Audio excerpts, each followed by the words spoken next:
বঙ্গোপসাগরের বুকে যেন বিস্ফোরণের গর্জন, আকাশ কাঁপিয়ে ছুটে গেল মিসাইল, আর মুহূর্তেই বিশাল বিস্ফোরণে কেঁপে উঠল চারদিক। বাংলাদেশ নৌবাহিনী তাদের ভয়ঙ্কর সামরিক শক্তির যে প্রদর্শনী করল তা পুরো বিশ্বকে তাক লাগিয়ে দিয়েছে। ভারত তো যেন হতভম্ব। একের পর এক সংবাদ মাধ্যমে ব্রেকিং নিউজ। ভারতের প্রতিরক্ষা বিশেষজ্ঞদের কপালে চিন্তার ভাঁজ। বাংলাদেশ কি নতুন এক সামরিক শক্তি হিসেবে আবির্ভূত হচ্ছে? শক্তিশালী যুদ্ধজাহাজ থেকে ধেয়ে গেল ভয়ঙ্কর মিসাইল। দূর থেকে পর্যবেক্ষণ করা সেনা, নৌ ও বিমান বাহিনীর প্রধানেরা বিস্মিত। এমন নিখুঁত আঘাত হানার মুহূর্তে বিশাল আগুনের গোলায় আকাশ রঙিন হয়ে উঠল।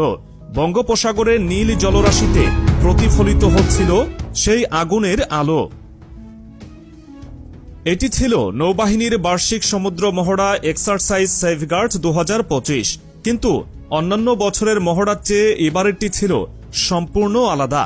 কারণ এবার বাংলাদেশ নৌবাহিনী তাদের সবচেয়ে শক্তিশালী অস্ত্রের ব্যবহার দেখিয়েছে।